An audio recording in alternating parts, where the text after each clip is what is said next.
Ok, bien aimé. Donc, je disais, donc, nous sommes toujours sur notre thème, la bénédiction. Et nous parcourons toujours le deuxième chapitre qui est intitulé L'obéissance et la bénédiction.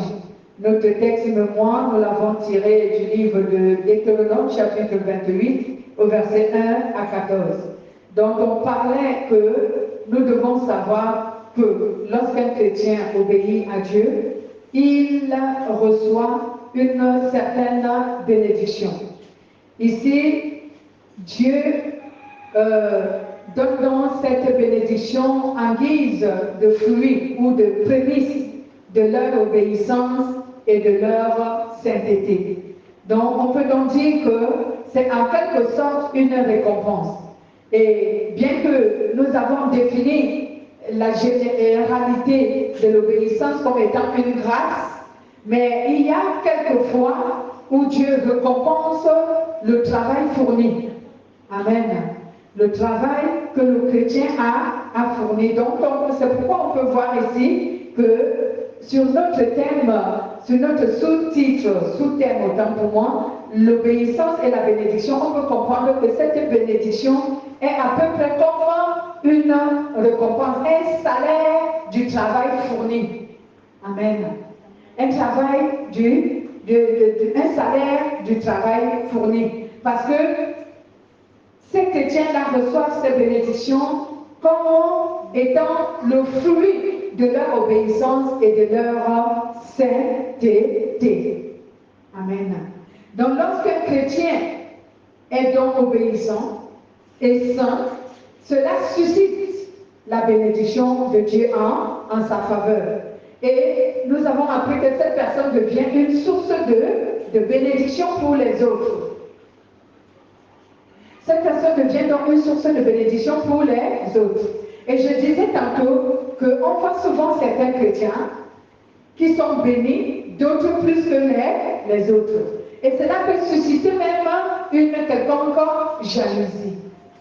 On doit savoir que Dieu, il est un Dieu juste.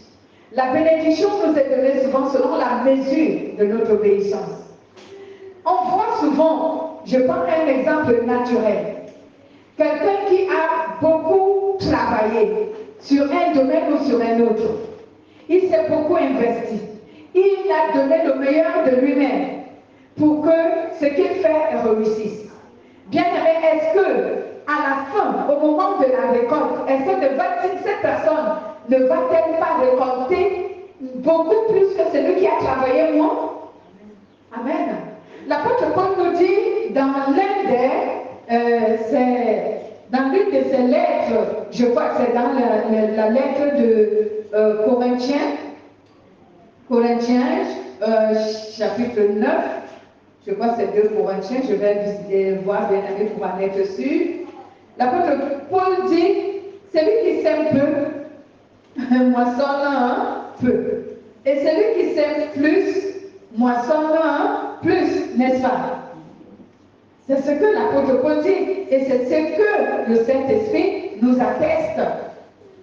Il nous dit au verset 8, c'est dans 2 Corinthiens, chapitre 9, au verset 6. Il nous dit, en fait, celui qui sème peu, moissonne peu. Et celui qui sème abondamment, moissonne abondamment. Amen. Donc, l'obéissance est une sémence. Lorsque tu obéis à Dieu, tu es en train de s'aimer. De la manière que tu obéis et de la dimension dont tu obéis, tu vas récolter pareil. Donc c'est pourquoi il n'y a pas lieu d'être jaloux de ton frère ou de ta soeur parce qu'il a récolté beaucoup. Parce que si tu regardes bien, il s'est beaucoup investi pour obéir à Dieu. Il a fait un effort de faire beaucoup plus de sacrifices. On dit souvent à certains chrétiens aujourd'hui, abandonne telle vie, accroche-toi au Seigneur. Ils ne veulent pas. Mais c'est un sacrifice qui paye. Si tu abandonnes certains avantages du monde qui ne plaisent pas à Dieu et tu te consacres à Dieu en n'ayant pas ces avantages que tu as abandonné parce que cela est un péché, mais tu te prives de cela en disant je peux faire vivre sans rien que de vivre avec cela, mais ne pas plaire à Dieu. Donc je voudrais mieux vivre sans ce qui me donne des avantages dans le monde, mais néanmoins plaire à Dieu. Mais plus tard, tu vas récolter plus que la valeur de ce que tu as laissé, de ce que tu as abandonné qui te donnait les valeurs, les avantages du monde. Donc Dieu récompense ton sacrifice.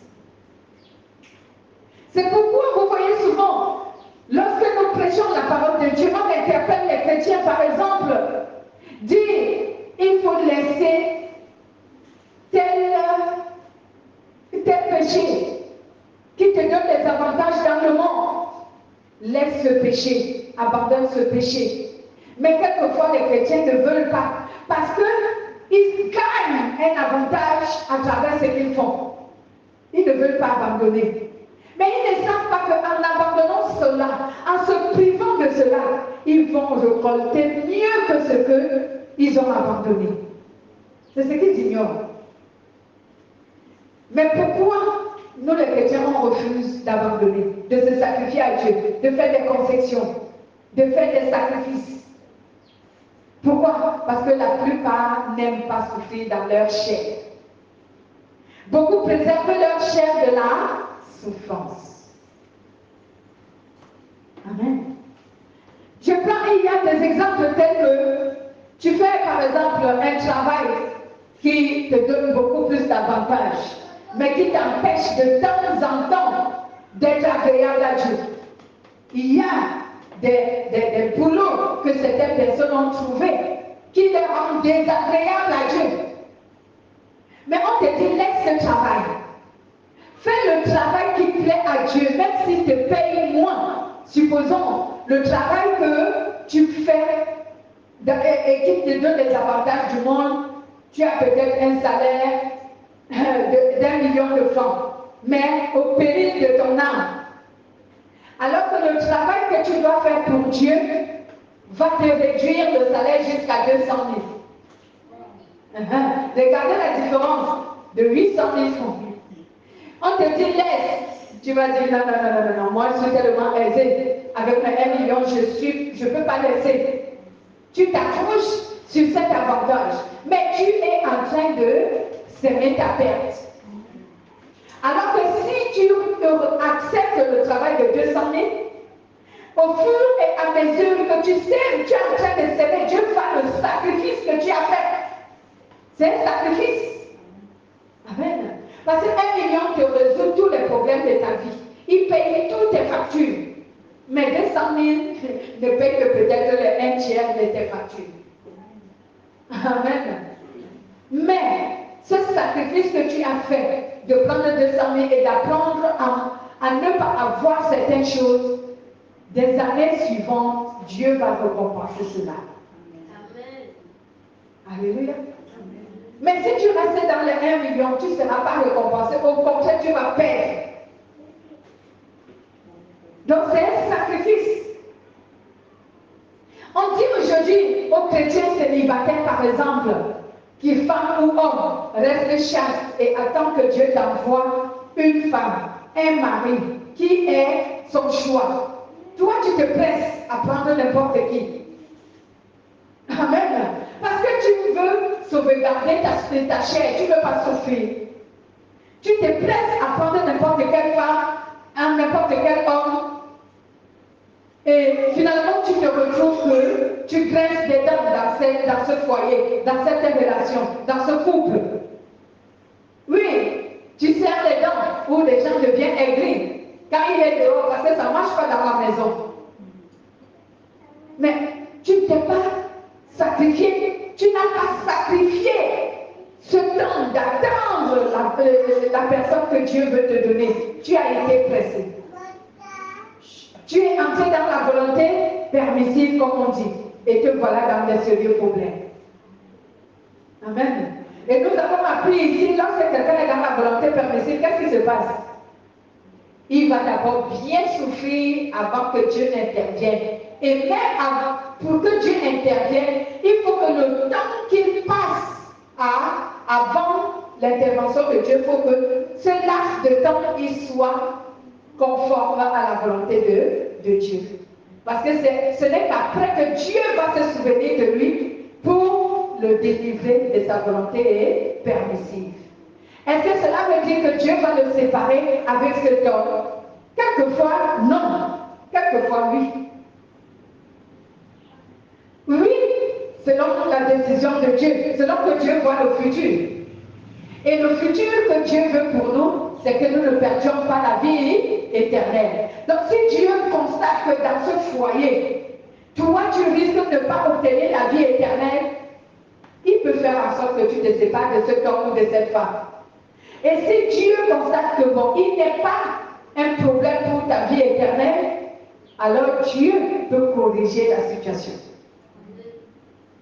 Amen. Dieu a plusieurs méthodes de travailler et de fonctionner. Alléluia. Mais pour ne pas vraiment arriver jusque-là, on doit se sacrifier. Lorsque Dieu nous dit, sacrifie-moi tel domaine de ta vie, tel avantage de ta vie, parce que je veux que tu m'obéisses de cette manière, sacrifie-le. Amen. C'est la même chose que Dieu a fait avec Abraham. Vous croyez qu'Abraham a été béni en vain? Non, Abraham a été béni parce qu'il a obéi. Amen. Dieu lui a donné, Dieu l'a éprouvé plusieurs fois. Dieu lui a donné Isaac. Après, il lui a dit, va me sacrifier Isaac. Abraham s'est levé. Si c'était toi et moi, on avait dit aujourd'hui, non, non, non, ça c'est pas Dieu, c'est Satan. Comme les gens ne comprennent pas comment Dieu fonctionne.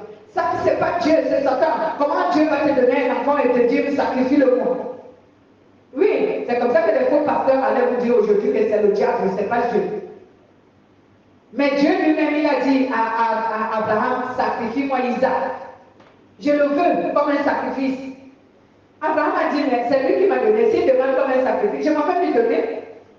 Amen. Il est allé donner.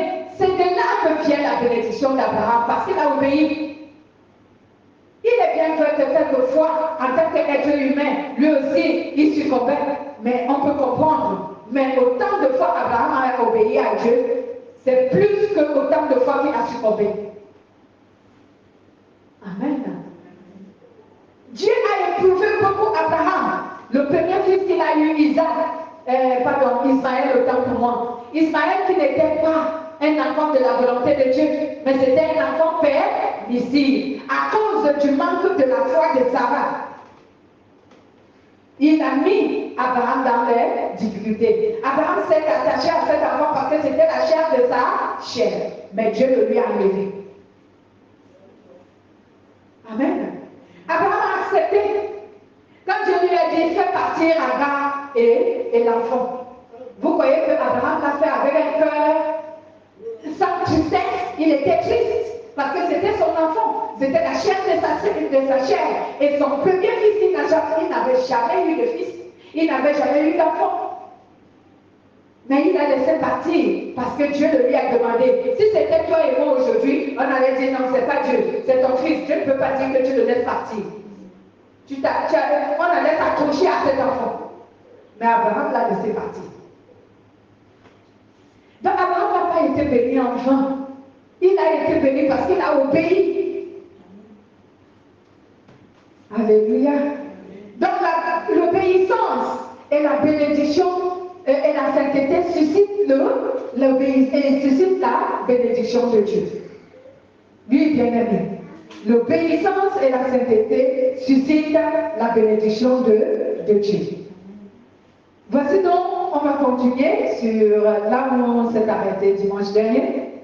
La bénédiction que Dieu accorde aux croyants, c'est-à-dire à ceux qui lui obéissent,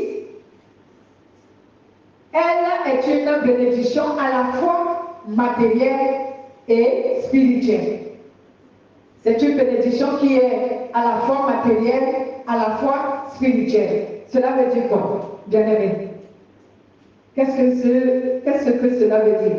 Cela veut dire que Dieu donne à celui qui lui obéit les vertus qui nourrissent sa foi et qui le gardent en bonne communion avec le Saint-Esprit.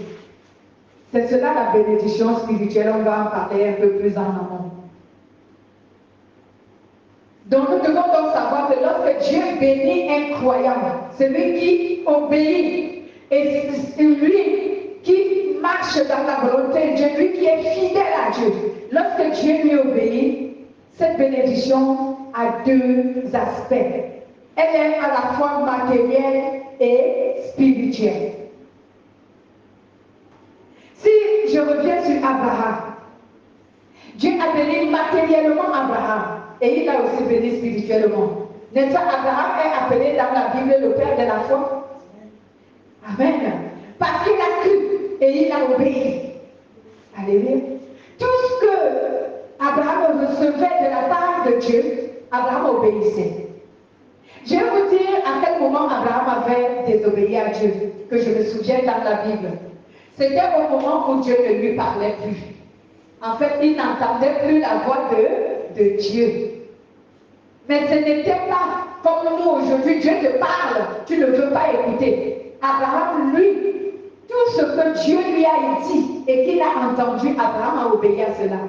Mais au moment où Abraham a désobéi à Dieu, c'était au moment où Dieu l'avait encore éprouvé, Dieu est resté silencieux, sans répondre à ses prières, à ses appels, sans intervenir à sa souffrance. C'est à ce moment seulement que Abraham a obéi, qu'il ait quitté Canaan et qu'il est allé en Égypte, parce qu'à Canaan, il y avait la famine. Et que son bétail et ses esclaves mouraient. Donc il était confronté aux épreuves, mais cette épreuve était plus rude. Comme on sait que les épreuves, il y a des niveaux et des niveaux d'épreuves. Celle-là était plus rude que les précédentes. Donc, bien aimé, Dieu bénit donc le croyant avec les bénédictions spirituelles et les bénédictions matérielles.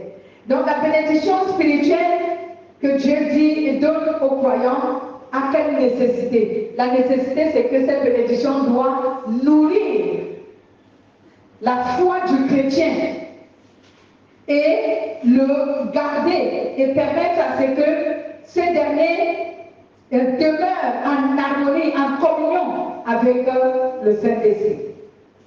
Et la bénédiction matérielle que Dieu donne aux croyants, c'est pour que ce dernier puisse subvenir à ses besoins naturels. C'est pour que ces besoins naturels soient comblés. Amen.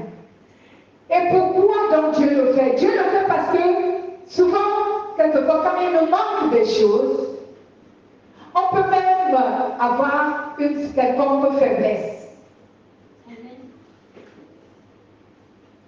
Assieds-toi. Mon travail, de toute façon. On peut avoir une quelconque faiblesse. Et de cette faiblesse, on peut devenir tellement soucieux ou soucieuse au point où, même prier, on a du mal à prier. Certains chrétiens ne sont pas formés de cette manière que, lorsqu'ils ont des difficultés, c'est à ce moment qu'ils prient beaucoup. D'autres sont formés de telle manière que quand ils ont des soucis, ils perdent même le sens de la prière, de l'adoration et de tout. Ils sont même plus en présence devant Dieu. D'autres sont même mal orientés, que quand ils ont les problèmes, ils commencent à combattre Satan. Mais la véritable, si je peux dire cela, la véritable chose à faire lorsqu'on est confronté aux difficultés, c'est même en ce moment qu'on doit beaucoup prier. Et on doit beaucoup prier Dieu. On ne doit pas combattre Satan. C'est une perte de temps. On doit prier Dieu. Amen. Pourquoi j'ai dit combattre Satan est une perte de temps? Parce que si tu pries pour détruire, tu perds le temps. Prie pour que Dieu intervienne. Alléluia. Prie pour que Dieu intervienne. Parce que si Dieu intervient, Satan ne peut rien. Mais si Dieu n'intervient pas, même si tu détruis, Satan le bâtit. Tu détruis quelque chose, il le bâtit. Alléluia. Vous savez, lui, il est fort pour travailler. Les démons sont comme les fourmis, ils ne se reposent pas. Vous voyez comment les fourmis travaillent? Vous avez déjà observé les fourmis. Les fourmis ne se reposent pas. Pour préparer leur saison, les fourmis sont au travail en toute heure. Ils ne se reposent pas. Ils gardent leur provision. Ils préparent leur provision pour la saison. Donc le diable, là où vous le voyez avec ses démons, lui, il garde ses provisions pour la saison. Sa saison, c'est quoi? Sa saison, c'est quand il y aura la faim. Il veut amasser un bon nombre de personnes en enfer. Donc il travaille sans arrêt. Il ne se fatigue pas. Donc, toi qui perds tout ton temps à détruire, tu détruis Satan le bâti, qu'est-ce que tu fais? Tu es en train de perdre ton temps. Prie Dieu pour que Dieu intervienne et que Satan s'arrête. Quand Dieu intervient, Satan s'arrête. Alléluia. Cela ne veut pas dire qu'il n'y aura plus d'autres souffrances. Normalement, si je peux dire normalement, excusez-moi de dire normalement, on doit souffrir parce que c'est nous-mêmes qui avons voulu souffrir. On a désobéi à Dieu depuis le jardin d'Éden. À partir de cet instant, la souffrance est entrée dans notre vie. Elle ne sortira plus jamais jusqu'à ce que Dieu détruise la terre. Vous comprenez? Donc, on souffre de manière naturelle. Arrêtez de croire que tout souffrance vient de Satan. Arrêtez, c'est le mensonge. Moi, je ne suis pas une défenseuse de Satan. Quelqu'un dirait, mais cette fille-là, elle est sataniste ou quoi? Pourquoi est-ce qu'elle défend Satan comme ça? Moi, je ne défends pas Satan. Mais je ne veux pas que les chrétiens se perdent. Amen. Ne vous perdez pas, parce que c'est une illusion et c'est une distraction. Qu'on vous fasse croire que chaque difficulté que vous avez dans votre vie, c'est Satan qui l'a provoqué. C'est faux. On a désobéi à Dieu, ne l'oubliez pas. Depuis le jardin d'Éden, l'être humain a choisi de souffrir. Dès lors qu'il a désobéi à Dieu. Donc tous les jours de notre vie, nous serons confrontés à la souffrance à cause de notre désobéissance. Oui, les gens disent à cause de Satan, c'est pas lui. Lui, il savait que quand on va désobéir, on va entrer dans la souffrance, une bonne fois pour toutes. Lui, il le savait. C'est pourquoi il est venu séduire Adam et Ève. Donc aujourd'hui, dans les fausses églises, dès que quelqu'un a un problème, Satan. Dès qu'il oublie que depuis notre désobéissance, on souffre et on doit souffrir. Voilà. Donc, ne soyez pas dans la distraction parce que tout ça, c'est la distraction. Mais priez pour que Dieu intervienne. Et comme Dieu va intervenir, Satan va passer à autre chose. Ce domaine-là sera résolu. Amen.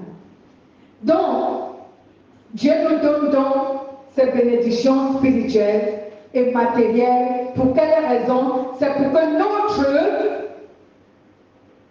foi, notre relation avec lui soit parfaite. C'est pour que notre relation avec lui soit parfaite. Disons un peu d'abord quelques références. Jean chapitre 15, versets 10 à 11 et Jean chapitre 16, verset 24. Donc, pourquoi Dieu donne aux chrétiens qui lui obéissent, aux croyants qui obéissent et qui vivent dans la sainteté, Dieu leur donne la bénédiction qui est à la fois matérielle et qui est à la fois spirituelle. Et pourquoi Dieu donne cette bénédiction? Il la donne afin que la joie du chrétien soit parfaite en Christ, afin que sa joie soit complète en Christ. Donc c'est pourquoi il nous comble de ces bénédictions matérielles et spirituelles. Disons Jean, qui est à la page Jean 15, verset 10 à 11. Si vous obéissez à mes commandements, vous demeurerez dans mon amour, comme moi j'ai obéi aux commandements de mon Père et que je demeure dans son amour. Je vous ai dit cela afin que ma joie soit en vous et que votre joie soit complète. Amen. Lisons également Jean 16, 24. Jean 16, 24. Jusqu'à maintenant, vous n'avez rien demandé en mon nom. Demandez et vous recevrez, et ainsi votre joie sera complète. Amen. Au verset 10 à 11, il nous dit ceci. Il nous dit, si vous gardez mes commandements, vous demeurez dans mon amour, comme moi j'ai gardé les commandements de mon Père, et je demeure dans son amour. Je vous dis cela ainsi, afin que ma joie soit en vous et que votre joie soit complète. Donc, Jésus nous dit, si nous obéissons, nous serons dans son amour. Comme il nous donne l'exemple, il dit comme lui, il a obéi et il est demeuré dans l'amour avec son Père. Et c'est cet amour dont j'ai déduit ici en disant que la bénédiction spirituelle que Dieu nous donne ici, c'est pour nourrir notre foi afin que nous gardions la bonne relation avec le Saint-Esprit. C'est cet amour-là dont Jésus parle.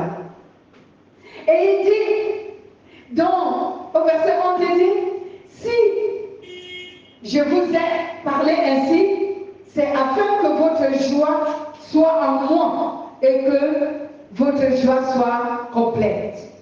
Donc, lorsqu'on obéit à Dieu, nous sommes remplis de joie. L'Esprit Saint, l'Esprit de Dieu qui vit en nous, nous remplit de joie. Quelqu'un me dira, mais j'obéis souvent à Dieu, mais il arrive que je suis triste. C'est parce que tu ne comprends pas encore que tu es souvent triste.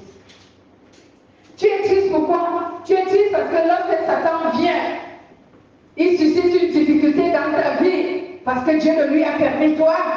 Au lieu de comprendre que ce n'est qu'une épreuve, elle va passer si je demeure obéissant à Dieu et si je marche dans la volonté de Dieu, Dieu va mettre fin à cela. Au lieu de savoir que cette chose-là n'est que passagère, tu t'accroches là comme si c'était, je ne sais pas.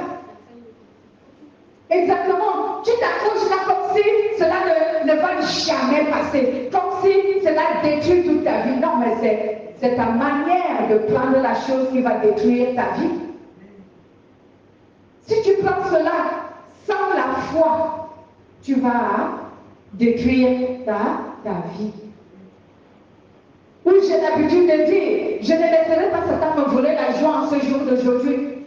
Donc même si une difficulté est suscitée dans ma vie, un compromis, quelque chose qui ne me rend pas joyeuse a été suscité dans ma vie, mais je m'efforce à garder ma joie. Parce que je sais que cela n'est que passager. Ça va passer. Amen. Ça va passer. Donc tu restes dans la foi. Tu gardes la foi. C'est pour cela que la Bible dit, je répète souvent cette phrase, le juste ne vivra que par la foi. Ce n'est pas votre foi où on vous dit quoi et le miracle va passer. Non, la foi qui est l'obéissance. La foi qui est la sainteté. C'est de ça qu'il s'agit. Tu gardes la foi parce que la situation, Dieu va remédier, il va intervenir. Amen. Et Jésus dit au verset 16, il dit, jusqu'à présent, vous n'avez rien demandé en mon nom. Demandez et vous recevez afin que votre joie soit parfaite. Mais vous croyez que ici, là, nous les humains, pour demander, il n'y a pas de... On aime demander. Vous croyez que quand Jésus donne cette parole, les gens n'avaient pas demandé? Les gens demandaient en désordre, non, on demande. Mais qu'est-ce qu'il demande? Il nous disait de demander. Quand il dit jusqu'à présent, vous n'avez rien demandé. Est-ce que les gens n'avaient rien demandé? Je ne crois pas que les gens avaient demandé beaucoup de choses. Mais pourquoi Jésus dit cette parole? Que jusqu'alors, vous n'avez rien demandé. Demandez et vous recevrez afin que votre joie soit parfaite. Jésus parlait de foi ici, il faisait allusion à quoi? Et d'abord, à quelle circonstance Jésus avait prononcé cette parole? C'était lorsqu'il s'apprêtait à se séparer de ses disciples. Amen. Lorsqu'il s'apprêtait à se séparer d'eux, il entrait déjà dans les périodes de son sacrifice. Donc, qu'est-ce qu'il voulait qu'il demande? Il voulait que ces gens demandent la foi. Qu'ils demandent, qu'ils soient fortifiés dans leur foi.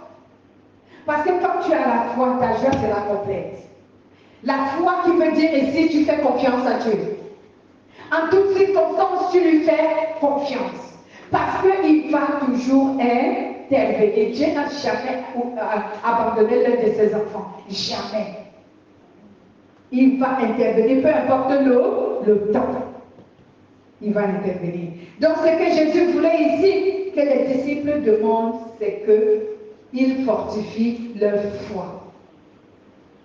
Est-ce qu'il disait ici, demander les choses matérielles? Les choses matérielles, même si on te donne le monde entier, cela ne va jamais fortifier ta foi. Oui, même si Dieu te déverse le monde entier, cela ne va jamais fortifier ta foi. Jamais.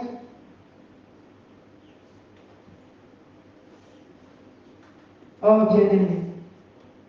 Donc, qu'est-ce que c'est que la bénédiction spirituelle en réalité?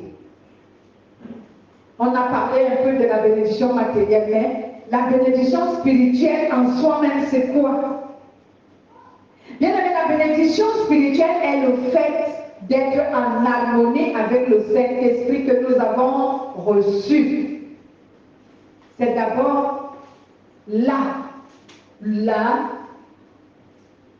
le fondement de la bénédiction spirituelle.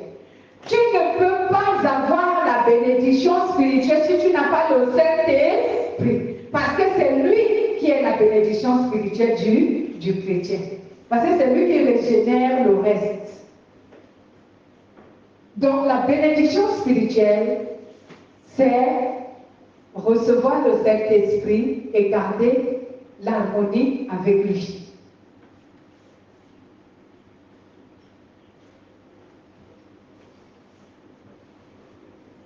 C'est pour cela que lorsque tu crois en Jésus, la première bénédiction spirituelle que Dieu te donne, c'est le Saint-Esprit. Oui, parce que c'est le Saint-Esprit qui va te donner maintenant tout le reste de ce qui est spirituel. C'est lui qui va te le donner.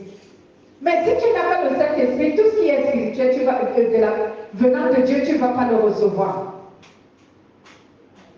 C'est le Saint-Esprit qui te le donne. C'est pourquoi dès que quelqu'un, un être humain, a cru en Jésus-Christ, la première bénédiction spirituelle que Dieu lui donne, c'est le Saint-Esprit. Parce que c'est lui qui va donner maintenant tout le reste de ce qu'il faut. Lisons d'abord Éphésiens. Éphésiens chapitre 1, verset 2 à 5.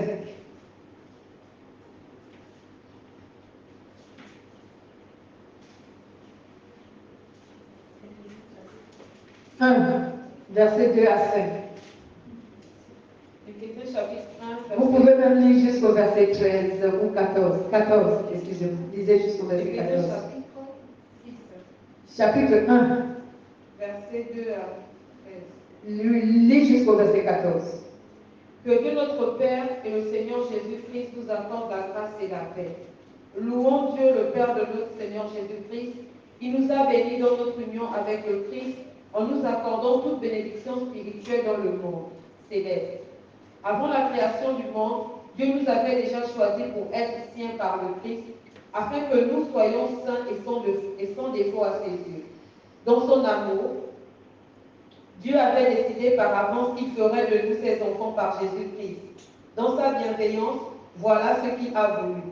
Louons donc Dieu pour le don magnifique qu'il nous a généreusement fait en son Fils bien-aimé. Car par le sacrifice du Christ, nous sommes délivrés du mal et nos péchés sont pardonnés. Dieu nous a ainsi manifesté la richesse de sa grâce qu'il nous a accordée avec abondance en nous procurant une pleine sagesse et une pleine intelligence. Il nous a fait connaître son plan secret que dans sa bienveillance, il avait décidé par avance de réaliser par le Christ. Ce plan, que Dieu achèvera à la fin des temps, consiste à réunir tout ce qui est dans les cieux et sur la terre sous un seul chef, le Christ. Dans notre union avec le Christ, nous avons reçu la part qui nous était promise, car Dieu nous avait choisis par avance selon son plan. Et Dieu réalise toutes choses conformément à ce qu'il a décidé et voulu. Louons donc la grandeur de Dieu, nous qui avons été les premiers à mettre notre espoir dans le Christ. Vous aussi, quand vous avez écouté le message de la vérité, la bonne nouvelle qui vous a apporté le salut, vous avez cru au Christ. Alors, Dieu a mis sa marque personnelle sur vous en vous donnant le Saint-Esprit promis. Le Saint-Esprit nous garantit les biens que Dieu a réservés à son peuple. Il nous assure que nous les posséderons quand notre délivrance sera complète. Louons donc la grandeur de Dieu. Amen. Vous avez bien suivi la lecture? Donc, bien aimé, verset 14 qui nous dit, et qui constitue le gage de notre héritage en vue de la rédemption de ceux que Dieu s'est acquis pour célébrer sa gloire. Au verset 3, il nous dit, béni soit Dieu et Père de notre Seigneur Jésus-Christ, qui nous a bénis de toute bénédiction spirituelle dans les lieux célestes en Christ. Donc, comme je venais de dire tantôt, lorsque tu crois en Dieu, la première bénédiction qu'il te donne, c'est son Esprit Saint.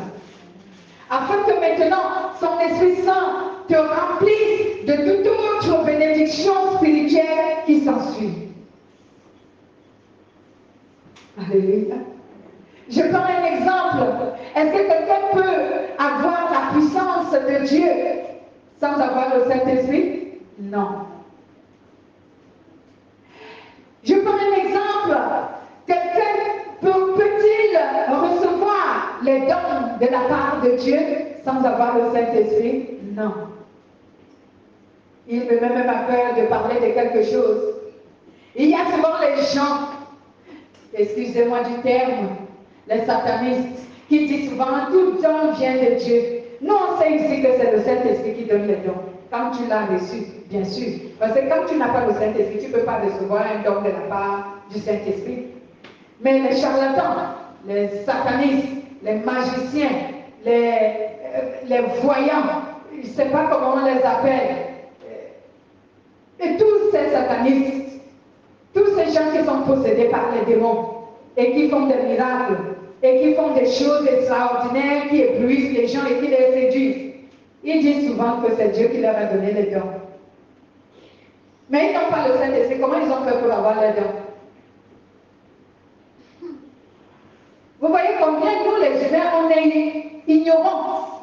Les gens qui vont consulter ces gens-là ne se posent même pas la question que comment lui il peut avoir ce don.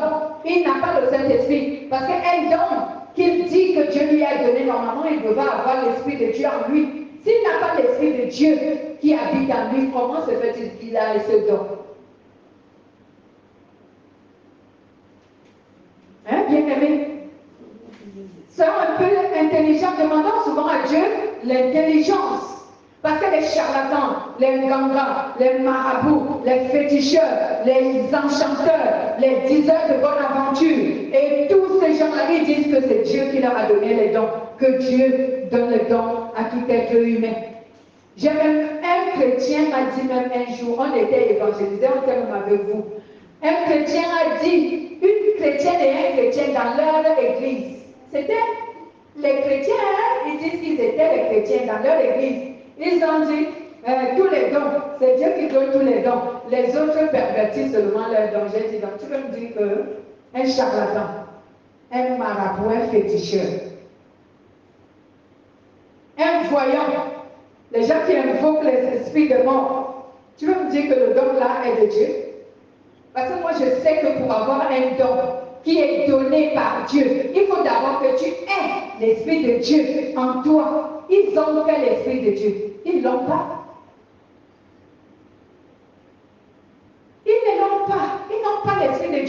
Je vais prendre un exemple. Dans l'Ancien Testament, est-ce qu'il y avait des gens qui avaient les dons de la part de Dieu dans l'Ancien Testament? Vous avez lu ça quelque part?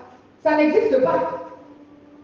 Dans l'Ancien Testament, aucun être humain n'a été mentionné qu'il avait un don venant de Dieu. Pourquoi? Parce que le Saint-Esprit n'habitait pas encore les humains. C'est pour cela qu'il n'avait pas de don venant de la part de Dieu.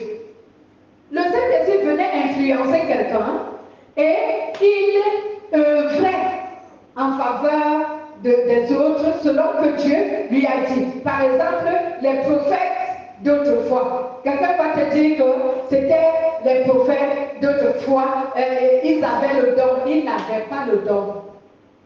Parce que c'est lui qui donnait le don, qui donne le don, doit habiter d'abord en toi avant de te donner le don. Parce que c'est lui qui exerce ce don avec toi. Vous travaillez en parfaite collaboration. Donc s'il n'habite pas en toi, il ne peut pas t'utiliser. Il ne peut pas exercer le don. Donc les prophètes d'autrefois, c'est un message qu'on les annonçait. Et eux aussi, ils le répétaient. Mais le Saint-Esprit n'habitait pas en eux. Donc ils ne pouvaient pas avoir des dons. Parce que si tu dis ça à quelqu'un autrefois, les gens n'avaient pas les dons, on va te prendre les prophètes. Dis-leur que ce n'était pas les dons. Ils étaient les messagers. Donc on venait leur dire, quelquefois Dieu les faisait voir dans les rêves quelque chose. Quelquefois, Dieu les faisait voir une vision. Quelquefois, même Dieu parlait à certains audiblement. Et ils partaient reproduire ou dire ce que Dieu leur a dit. Mais eux, ils n'avaient pas de dons parce qu'ils n'avaient pas le Saint-Esprit qui habitait en eux. Nous, aujourd'hui, on a des dons parce que le Saint-Esprit vit en nous. Et c'est la même chose avec le charlatan, le ganga, le médium. Hein? Tous ceux-là, ceux qui font l'horoscope là et tout le reste. Aujourd'hui, si tu vois quelqu'un te prédire l'avenir avec les pouvoirs, il t'appelle qu'il fait l'horoscope, il est médium, il est charlatan, il est habité par un démon. C'est ce démon qui lui dit ce qu'il doit faire et il le fait. Il travaille en collaboration avec un démon. Parce qu'un être humain n'a pas la capacité de voir les choses invisibles s'il n'est pas habité par un esprit invisible. Vous comprenez, bien-aimés? Ne vous laissez pas séduire.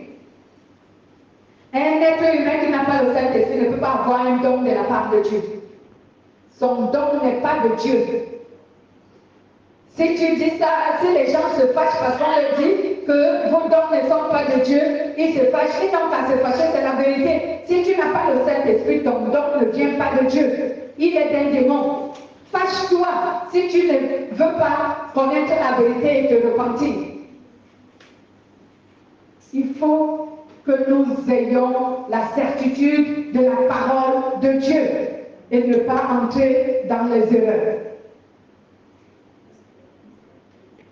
Donc, bien aimé, Dieu nous a donné donc les bénédictions spirituelles. Et cette bénédiction spirituelle commence par l'obtention du Saint-Esprit.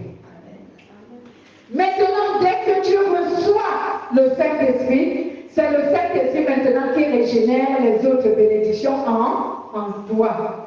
Comme tu peux voir que subitement, tu peux te retrouver que tu as les dons spirituels. Tu as le don de parler en langue. Tu as le don de prophétiser maintenant parce que le Saint-Esprit est en toi. Tu as le don d'enseigner. Tu as le don de prêcher. Tu as le don de chanter, et etc., etc. Amen. C'est parce que maintenant l'Esprit de Dieu vit en toi. Il peut donc te donner ce don. Et cela est une bénédiction. Une bénédiction qui vient parce que tu as une relation avec Dieu. Oui. Le don de la consultation prophétique. Il faut laisser les satanistes là tranquilles. Le don de la consultation prophétique. Ils ont vu Jésus consulter quelqu'un. Moi, je dis souvent que je prise mon exemple sur la personne de Jésus. Jésus n'a consulté personne. Vous avez vu, les gens venaient voir Jésus et lui dire, bon Jésus, prédis-moi l'avenir. Vous avez vu ça dans la Bible? Non. Jésus ne prédisait l'avenir à personne. Donc, il faut laisser ces gens maléfiques là, ils sont maléfiques et ils disent qu'ils appartiennent à Dieu. Consultation donc prophétique. Quelle consultation prophétique? On n'est plus à l'Ancien Testament, hein? Il y a des rituels qu'il faut abandonner. Si Jésus n'a pas reproduit, moi je dis toujours, prenons l'exemple sur Jésus-Christ. Si Jésus n'a pas reproduit un rituel qui se produisait autrefois, sachez qu'il est banni. Il ne faut pas le reproduire. Alléluia. Jésus était un modèle. Tout ce qui devait être fait, Jésus l'a fait. Et tout ce qui ne devait pas être fait, Jésus ne l'a pas reproduit. Jésus n'a pas fait des consultations prophétiques à quelqu'un. Il ne l'a pas fait. Jésus entrait dans le temple, il enseignait. C'est ce qu'il faisait. Jésus parcourait le monde et il délivrait les gens de leurs problèmes. Oui, tu peux prier pour quelqu'un, même au milieu de la route, il guérit. Je suis d'accord, Jésus l'a fait. Moi, je prends l'exemple sur Jésus. Jésus l'a fait. Tu marches en route, tu rencontres quelqu'un, il est malade, tu as la foi en Jésus, tu as le Saint-Esprit, tu pries pour lui, et oui, je suis d'accord, parce que Jésus l'a fait. Amen. Mais je n'ai vu personne venir voir Jésus et lui dire, dis-moi l'avenir. Non.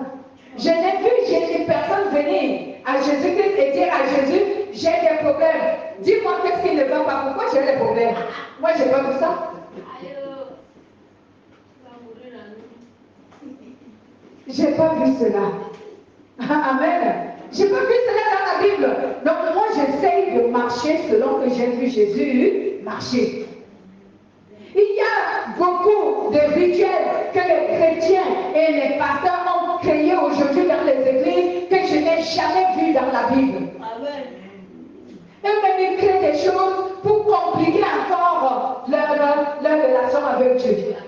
Suivons ce que Jésus a fait. Jésus n'est pas devenu humain pour rien. Il est devenu humain aussi pour nous donner un exemple. Afin que nous observons ce qu'il a fait et que nous reproduisons ce qu'il a fait.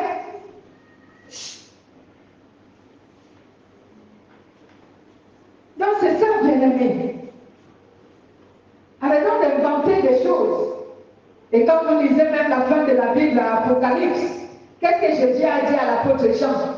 Il a dit si quelqu'un ajoute quelque chose sur cette lettre, cela sera ajouté sur sa part de condamnation. Mais s'il retranche aussi, cela sera retranché sur sa part de récompense. Donc on n'a rien à ajouter, ni rien à retrancher sur cette parole.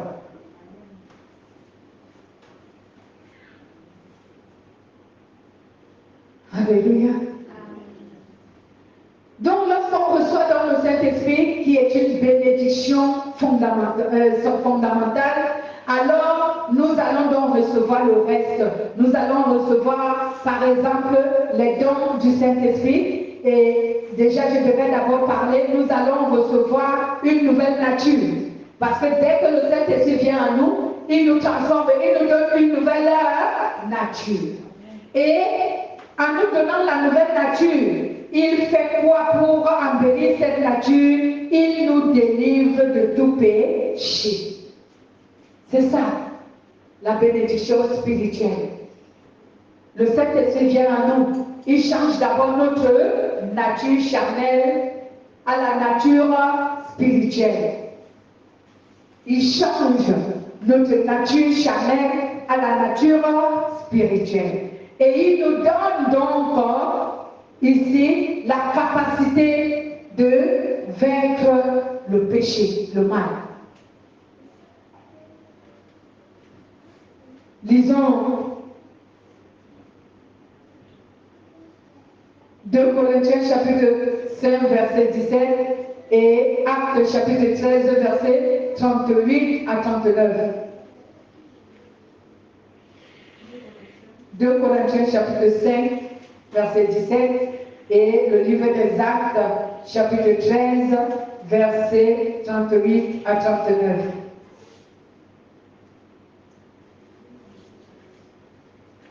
« 2 Corinthiens chapitre 5 verset 17. 2 Corinthiens chapitre 5 verset 17. Dès que quelqu'un est uni au Christ, il est un être nouveau. Ce qui est ancien a disparu, ce qui est nouveau est là. Amen. Donc, dès que le Saint-Esprit intègre notre corps, aussitôt, nous avons une nouvelle nature. Alléluia. Je veux te préciser là-dessus. Parce que d'aucuns pensent que c'est lorsque le Saint-Esprit habite en toi, ou encore, d'aucuns pensent que tu deviens une nouvelle créature que lorsque tu as vaincu le péché. Mais non, tu ne peux pas vaincre le péché sans le Saint-Esprit. Donc, c'est lui qui t'amène à vaincre le péché. Donc, quand il intègre ton corps, tu es déjà une nouvelle nature, une nouvelle créature. Parce que c'est sa présence en toi qui fait en sorte que tu sois une nouvelle créature. Amen. C'est ça, c'est la présence du Saint-Esprit habitant en toi, intégrant ton corps, qui fait en sorte que tu deviennes une nouvelle créature. Et maintenant, son travail, c'est de te donner la capacité de devenir le plus que vainqueur du péché. Amen. Lisons Acte 13, 38 à 39. Acte 13, 38 à 39. Frères, vous devez le savoir. C'est par Jésus que le pardon des péchés vous est annoncé. C'est par lui que quiconque croit est libéré de tous les péchés dont la loi de Moïse ne pouvait vous délivrer. Donc ici, il veut nous dire, c'est par Jésus. Parce que c'est par Jésus que nous recevons le Saint-Esprit.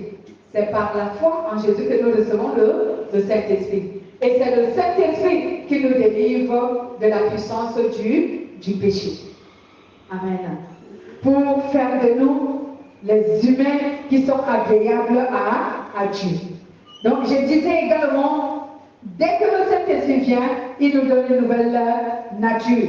Nous devenons donc des nouvelles créatures. En nous, et son travail consiste à nous délivrer du péché. Et nous donner les dons spirituels, comme j'ai parlé précédemment, ces dons spirituels qui vont permettre à ce que nous soyons les témoins de Jésus dans le monde. Amen. C'est cela l'objectif de ces dons. C'est pour que nous soyons les témoins de Jésus dans le monde. Ne crois pas que lorsque tu délivres, ou encore lorsque Dieu délivre une personne d'une maladie, d'un pouvoir démoniaque, d'une possession démoniaque, cela ne voudrait pas ici dire que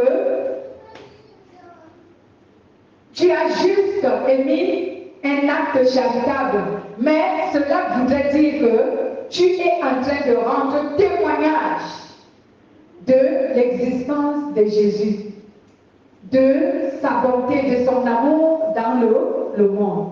Nous témoignons Jésus dans le monde de plusieurs manières. Chut. Assieds-toi. Donc nous témoignons donc Jésus de plusieurs manières dans le monde. Tout ce que nous faisons qui plaise à Dieu est un témoignage que nous rendons au monde pour faire connaître au monde l'existence de notre Dieu, de Jésus-Christ. Amen. Donc, par exemple, la prédication comme je prêche là, je suis en train de rendre témoignage de l'existence de Christ. Amen. De la bonté de Christ, de l'amour de Christ. Si par le pouvoir du Saint-Esprit, je cherche un démon à quelqu'un et qu'il délivre la personne de la possession démoniaque, je rends toujours témoignage à Dieu. Lorsque j'obéis et je marche dans la volonté de Dieu, je rends témoignage à Dieu. Donc tout ce que nous faisons qui concourt ici à notre relation avec Dieu, ou encore tout ce que nous faisons qui plaise à Dieu, qui est de la volonté de Dieu, est un témoignage que nous rendons au monde de l'existence de notre Jésus. Amen. Nous rendons donc témoignage de Jésus dans le monde. C'est pourquoi il a dit dans Actes des Apôtres, allez-y, Actes chapitre 1, verset 8.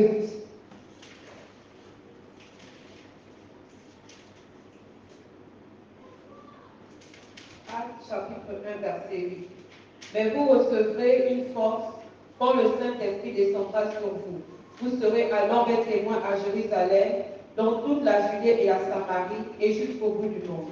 Aïe, aïe, aïe, merci, bien-aimé. Merci, Jésus. Jésus nous dit, mais vous serez, mais vous recevez une puissance, celle du Saint-Esprit survenant sur vous.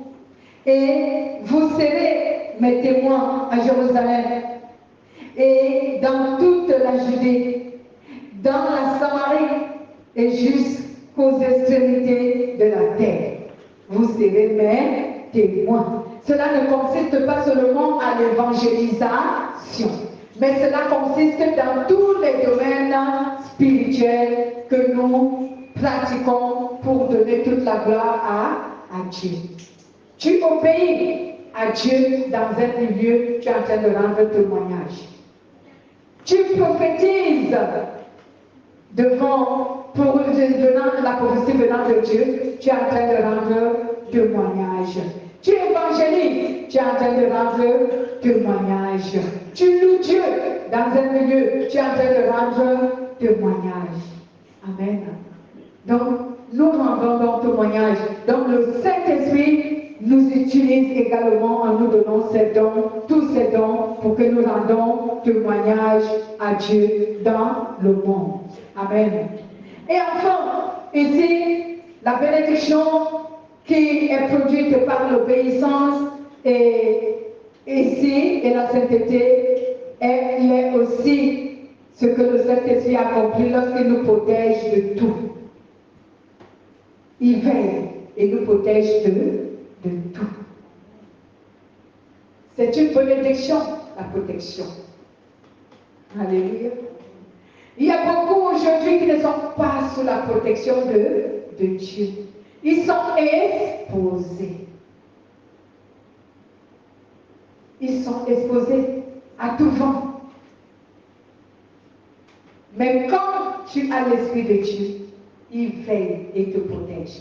La Bible déclare dans le livre de Somme 34 au verset 8, l'ange de l'Éternel campe autour de ceux qui craignent l'Éternel et il les arrache du danger. Alléluia. Nous avons appris ici, si Dieu protégeait tout le monde, n'est-ce pas? Certaines personnes se sont fait fâcher à l'extérieur contre nous quand ils ont entendu ça, que Dieu ne protège pas tout le monde. Parce que vous savez, tout le monde veut de Dieu quelque chose.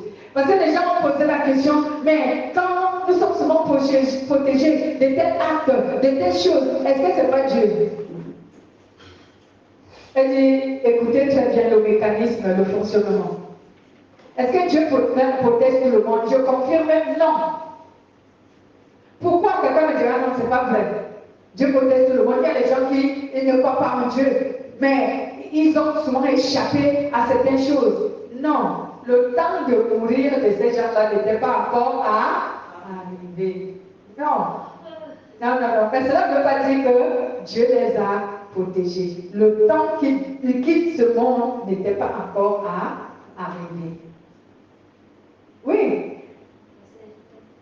C'est vrai. Oui, parce que les gens disent que Dieu protège tout le monde. Mais non. Je peux prendre des exemples qui l'attestent. Je peux prendre des exemples. Parce que les gens voient seulement la protection contre le danger. C'est tout ce qu'ils voient comme protection. Mais voilà, je prends l'exemple.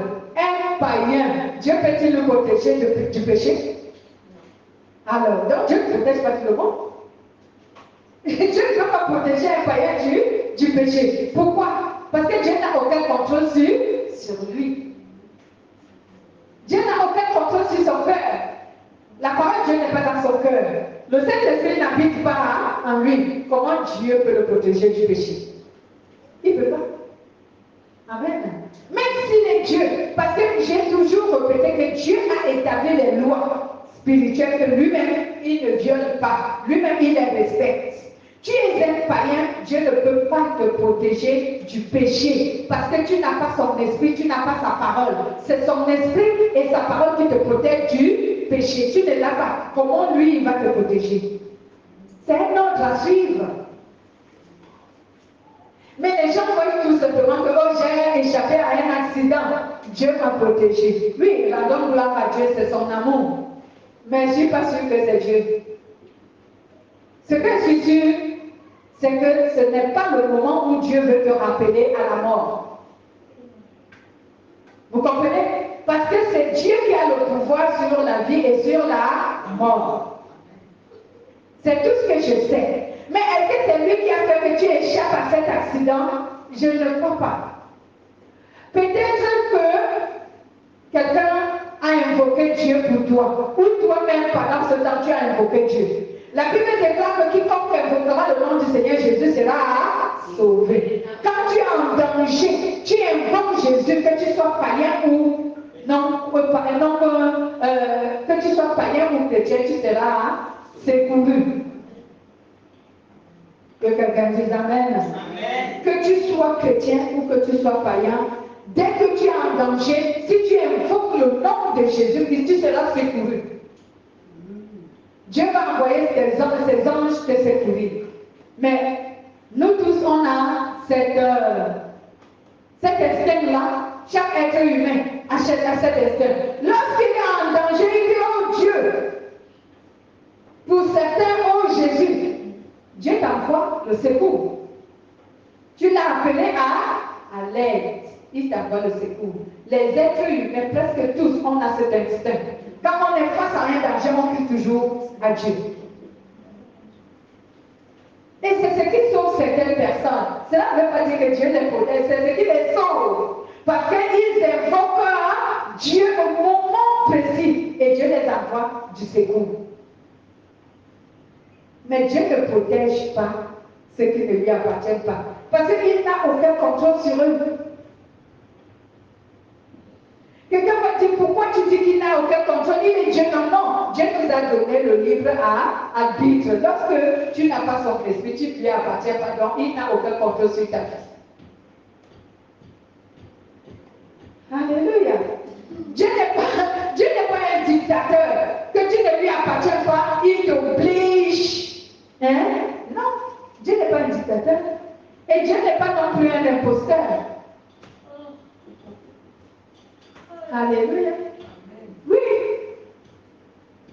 Donc si les hommes échappent souvent à certains dangers, pour ma part, le temps Dieu veut les rappeler à la mort n'est pas encore arrivé.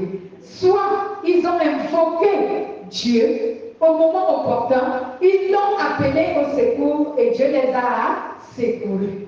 C'est tout. Mais Dieu ne les protège pas. Ils ne lui appartiennent pas. Dieu n'a pas le contrôle sur eux.